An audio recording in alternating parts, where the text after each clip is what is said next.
శుభకార్యాలకు పూజార్ల కోసం వెతుకుతున్నారా? పూజారీస్.com లో అతి తక్కువ ధరలకే పూజార్లను ముందే బుక్ చేసుకోండి. వెంటనే కాల్ చేయండి. నమస్తే అమ్మా. నమస్తే అమ్మా. అమ్మ, ఒక ధర్మ సందేహం అమ్మా. చెప్పండి. ఇప్పుడు మనం మన కర్మను అనుభవించి బాధలు కానీ, కష్టాలు కానీ, సంతోషాలు కానీ మన కర్మానుసారమే నడుస్తుంది మన జీవితం.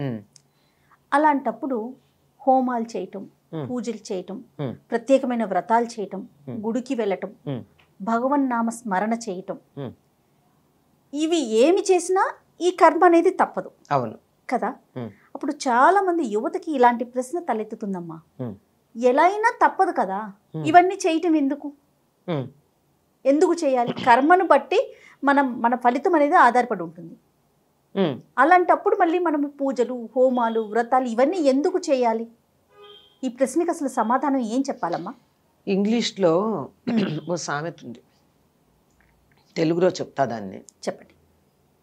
ఇంగ్లాండ్లో చాలా భయంకరమైనటువంటి వ్యాధిగా పరిగణించేది జలుబు, ఇన్ఫ్లుయెన్జా. అంతే కదా, చలి దేశం, ఒకసారి వస్తే పోదు అక్కడ. అవునవును. వాళ్ళు ఏమంటారంటే, ఒక సామెత ఏమిటంటే, జలుబు చేస్తే మందు వేసుకుంటే ఒక్క వారం రోజుల్లో తగ్గుతుంది, మందు వేసుకోకపోతే 7 రోజులు ఉంటుంది. అంటే మాటలోనే వారం అనగానే తక్కువ భావన, తగ్గుతుంది అనగానే సంతోషం. 7 రోజులు అంటే చాలా పెద్దది, ఉంటుంది అంటే అమ్మో ఉంటుంది అని.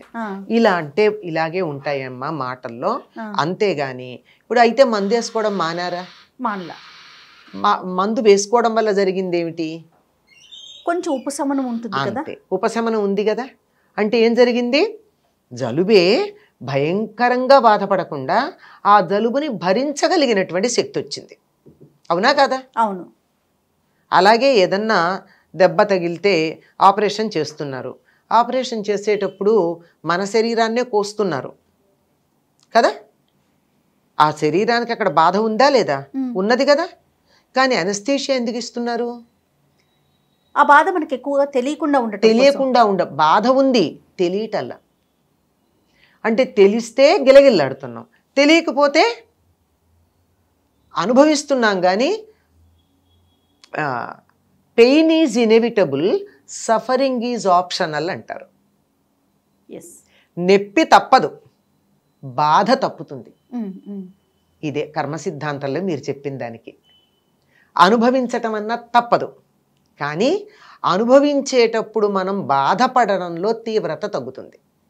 తేలికగా అనుభవిస్తాం, హాయిగా అనుభవిస్తాం.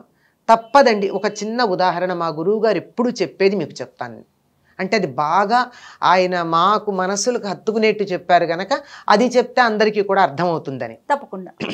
ఒకరి జాతక రీత్యా ఏదో గ్రహాలు ఉంటాయి కదా, ఆ గ్రహాల కారణంగా కాలు విరగాల్సి ఉంది. భగవంతుణ్ణి ప్రార్థిస్తే లేక దేవుణ్ణి పూజిస్తే భగవంతుడికి వీరి మీద కాస్త దయ కలిగితే కాలే మంచం మించి కదలకుండానే ఉంటాడు. కాలు సర్జరీ అవసరం లేకుండా చిన్న దెబ్బ తగిలి అస్సలు కదలలేని పరిస్థితుల్లో మంచం మీద ఉంటాడు. గ్రహాల ప్రకారం వాడు ఇంతకుముందు ఏదో కర్మ సిద్ధాంతాల్లో మాకు చెప్తూ ఉంటారు కొంతమంది, నువ్వు పూర్వజన్మలో ఎవరి కాలో విరగ్గొట్టావు, అందువల్ల ఈ జన్మలో నీ కాలికి దెబ్బ తగిలింది అని. నువ్వు అక్కడ పూర్తిగా విరగ్గొడితే నీ కాలు ఎందుకు విరగలేదు? నీకు వడ్డీతో సహా పనిష్మెంట్, ఫైన్తో సహా పనిష్మెంట్ రావాలి కదా. ఫైన్తో సహా పనిష్మెంట్ రాలి. ఏదో కొంచెం మంచి పనులు చేసావు గనక వాడి కాలు నువ్వు టోటల్లీ విరగ్గొడితే నీకు కాలికి దెబ్బ తగిలి ఏదో మడమో వేలో కింద భాగమో ఎక్కడో దెబ్బ తగిలి మంచం మీద ఉండవు, ఫ్రాక్చర్ అయింది. పూర్తి వాడికేమో కాలు తీసేశారు నువ్వు విరగొట్టినందువల్ల. నీకు కాలు తీసేయలే, కాలుంది. ఏమిటిది? దీనికి కారణం భగవద్ అనుగ్రహం. అంచేత మన కర్మని మనం అనుభవించక తప్పదు. కానీ అనుభవించేటటువంటి సమయంలో కాస్త తీవ్రత తగ్గే అవకాశం ఉంది. అంతేకాకుండా అసలు బాధని తట్టుకోగలిగినటువంటి స్థైర్యం వస్తుంది. అంతే కదా. ఏ కష్టం ఉన్నా మనం దాన్ని ఎదుర్కోగలుగుతాం. అంతేనమ్మా? అంతే, ఎదుర్కోగలగడం, దాన్ని అనుభవించేస్తామంతే. అదేం పెద్ద సమస్య కాదు. ఇంకొక ఉదాహరణ కూడా చెప్పారు ఆయన. ఎట్లాగంటే మనకి తెలుసు అనుకో, కొంత ఆలోచన ఉందనుకో, ఆలోచన గనక ఉన్నట్టయితే దాన్ని పరిహరించుకునే మార్గం ఏమిటంటే ఆ గ్రహాల కారణంగా, అంటే పూర్వజన్మలో చేసిన పనులు దానివల్లే కదా గ్రహాల ప్రభావం మన మీద ఉంటుంది. దానికి కారణంగా ఏదో అక్రమ సంబంధాలు ఇట్లాంటి వాటిల్లో ఇన్వాల్వ్మెంట్స్ నీ జన్మలో నీ జాతకంలో ఉన్నాయి, తప్పవు. ఈ పీరియడ్లో తప్పనిసరిగా నువ్వు అలాంటి వాటి జోలికి వెళ్ళాల్సిన పరిస్థితి వస్తుంది. తెలుసు. తెలిస్తే ఏం చెయ్యాలి? లేదా తెలియలేదు, తెలియకపోయినా గురువు అనుగ్రహం ఉందనుకో, ఆ సమయంలో అటువంటి పుస్తకాలు చదవడం, రాయడం, ఎవరన్నా అలాంటి విషయాలు చెప్తే వాళ్ళని ఓదార్చడానికి మన సమయాన్ని వెచ్చించటం, ఇట్లాంటివి ఉంటాయి. జాతక రీత్యా నీ కర్మను అనుసరించి హాస్పిటల్లో ఉండాల్సింది ఉంది. నువ్వు మంచం మీద ఉండక్కర్లేదు కదా, హాస్పిటల్లో ఉండాల్సి ఉంటే ఎవరైనా రోగులకు సేవ చేయి, హాస్పిటల్ డ్యూటీ వేసుకో, వెళ్ళక్కడ ఎవరికన్నా ఒంట్లో బాగుండకపోతే నేను తోడుంటాను రాత్రిపూట అని చెప్పు. హాస్పిటల్లో ఉంటావు, అన్ని రకాల అందరూ పడుతున్న బాధలు చూస్తావు, నువ్వెవరిని అటెండ్ అవుతున్నావో వాళ్ళ బాధలన్నీ వింటున్నావు, వాళ్ళు కేకలు పెట్టినప్పుడు అలా నువ్వు కూడా మనసులో అయ్యో అంటూ ఉన్నావు.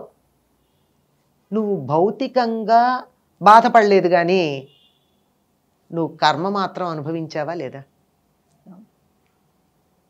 హాస్పిటల్లో ఉండటం అనేది రాసింది కాబట్టి ఖచ్చితంగా ఉన్నావు. ఖచ్చితంగా ఉన్నావు. ఎందుకున్నావు అన్నది వేరే మాట, ఎందుకున్నావు అన్నది వేరే మాట, కానీ నువ్వు ఉన్నావు కదా, నీ కర్మ పరిహారం అయిపోయింది. ఇది మామూలుగా మన కంటికి కనపడేటటువంటి విషయాలు. అదే ఒక దైవాన్ని పరిపూర్ణంగా గనక విశ్వసించినట్టయితే, పరిపూర్ణమైన విశ్వాసం, ఊరికే కబుర్లు ఎలా ఉంటుందో చూద్దాం, పరీక్ష చేద్దాం, అయ్యాక నమ్ముదాం, అయితే నమ్ముతాం, ఇలాంటివి ఉంటాయే, ఇట్లా మన అవసరం కోసం నమ్మినట్టుగా మనమే ఆత్మవంచం చేసుకుంటాం చాలా సందర్భాల్లో, నమ్మినట్టుగా ఉంటాను. అట్లా కాకుండా పరిపూర్ణంగా గనక విశ్వసించినట్టయితే ఎన్నో కర్మలని కళల రూపంలో మరొక పద్ధతిలో పరిహారం చేస్తారు. అందుకే మనకు ఒక పెద్దవాళ్ళు చెప్తారు, నువ్వు చచ్చిపోయినట్టు కల వచ్చిందనుకో నువ్వు సేఫ్ అంటారు కదా. అంటే నీకు అక్కడ ప్రాణగండం ఉంది, నువ్వు నమ్మిన దైవం నీకేం చేశాడు, కలలో మృత్యు బాధ కలిగించి తొలగించేశాడు. ఇంత వివరం చెప్పరు. నేను చచ్చిపోయినట్టు కల వచ్చిందండి నాకు భయంగా, ఏం పర్వాలా, నువ్వు చచ్చిపోయినట్టు వచ్చిందా, నువ్వు సేఫ్ అని చెప్తారు. నీ ఆయుష్ ఇంకా పెరుగుతుంది అని చెప్తారు. అవును, ఇట్లాంటివి ఇలాంటి రూపంలో మనకున్నటువంటి చెడు కర్మ పరిహారం అవుతుంది. మంచి కర్మకు కూడా అలాగే పోయేది ఉంది. అందుకే ఎవరన్నా బంగారం ఇస్తే చాలామంది చేత్తో తీసుకోరు. నాకు ఇవాళ స్వర్ణయోగం ఉంటే ఒకసారి తీసేసుకున్నాగా పోయిందంటారు. అంటే నాకు బంగారం రావాల్సి ఉంది, మీరు నన్ను చూడండి అన్న బంగారం నా చేతికి ఇచ్చారు, పుచ్చుకున్నాను, బంగారం పుచ్చుకుని నాకు కర్మ సరిపోయింది కదా, మళ్ళీ మీ వస్తువు మీకు ఇచ్చేసా నాకు పోయింది. అందువల్ల ఏం చేస్తారు, అమ్మో బంగారం అలా చేత్తో తీసుకోను, నాకున్న స్వర్ణయోగం కాస్త పోయింది అని చెప్పి మళ్ళీ అక్కడ పెట్టేస్తారు. అంచేత మంచైనా చెడైనా చేసిన వారికి చేసుకున్నంత, అంతే కదండి, అంతే, అనుభవించక తప్పదు. అనుభవం ఎట్లా అన్న దాంట్లో తేడా వస్తుంది కనుక ఈ దానాలు అవి చేయడం వల్ల ఆ తీవ్రత తగ్గుతుంది. అదే కాలు పోవాల్సింది వేలికి దెబ్బ తగులుతుంది. నువ్వు మంచం మీద ఉండకుండా హాస్పిటల్లో మంచం మీద ఉన్న వాళ్ళని చూస్తావు. ఆ చెత్త పనులు నువ్వు చేయకుండా తత్సంబంధమైన వినడమో చదవడమో చూడడమో మన దురదృష్టం కొద్దీ మన నట్టింట్లోకి వచ్చేసాయి కదండి. అవునమ్మా, పెద్ద స్క్రీన్లు, చిన్న స్క్రీన్లు, ఇంత స్క్రీన్లు, వాటిల్లో నీ ఇష్టం ఉన్నా లేకపోయినా బలవంతంగా కొన్ని చూస్తావు, అసహ్యించుకుంటేనే చూస్తావు, తప్పదు. ఎవరింటికో వెళ్ళి కూర్చున్నావు, వాళ్ళు ఏదో టీవీ పెట్టారు నాకు ఇష్టం లేదు కానీ చూడక తప్పదు కదా.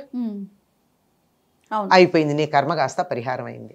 నీకు ఆ రకంగా ఇన్వాల్వ్ అవ్వాల్సినటువంటి ఇదేదైతే ఉందో ఆ జాతకంలో రాసున్నది అది పోయింది కనుక ఇవన్నీ తీవ్రత తగ్గడానికి చాలా చక్కగా దేవీ భాగవతంలో చెప్తాడు.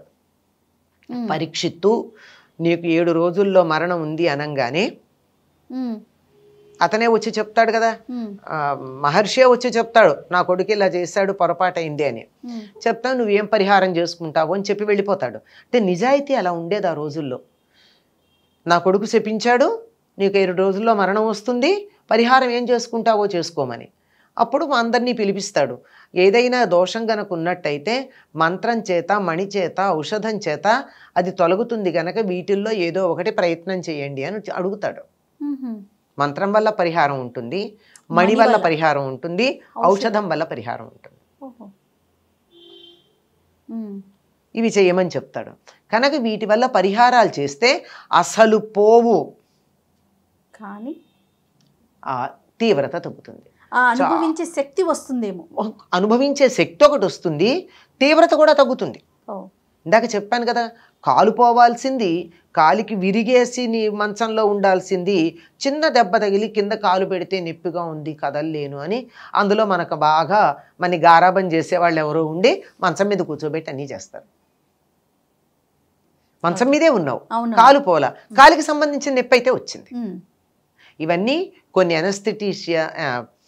ఎనస్థీషియా లెవెల్లో పనిచేస్తాయి, కొన్ని పరిహారం లెవెల్లో పనిచేస్తాయి, కొన్ని కాంపెన్సేటరీగా పనిచేస్తాయి. కానీ ఎంత కాంపెన్సేషన్ అయినా లోటు లోటే కదమ్మా. ఖచ్చితంగా. అంచేత అనుభవించక తప్పదు, అనుభవించే పద్ధతుల్లో మార్పులు వచ్చి మనకి ధైర్యం వస్తుంది. పైగా ఇంకొకటి చాలా కొసమెరుపు ఏమిటంటే దాన్ని ఏమంటారు, ఐసింగ్ ఆన్ ది కేక్ అని. ఏమిటంటే కొద్ది దైవ ధ్యానం గనక చేసినట్టయితే ఇవన్నీ మన ఆధ్యాత్మిక మార్గం వైపు నడిపించి ఉత్తమ గతులు పొందడానికి సహకరిస్తాయి. కాబట్టి కర్మే అనుభవించాల్సిందే, కానీ ఆ తీవ్రత తగ్గుతుంది. ఆ ధైర్యం మనకు రావాలి అంటే ఖచ్చితంగా దైవారాధన చేయాలి. మళ్ళించే పద్ధతి కూడా ఉంది. చెప్పా కదా, మరణాలు లాంటివి కళల రూపంలో తీసేయడం అన్నది మనం గమనిస్తాం. అందుకని దైవారాధన మాత్రం మానకూడదు. అంతేగమ్మా? అంతేనమ్మా. నమస్తే.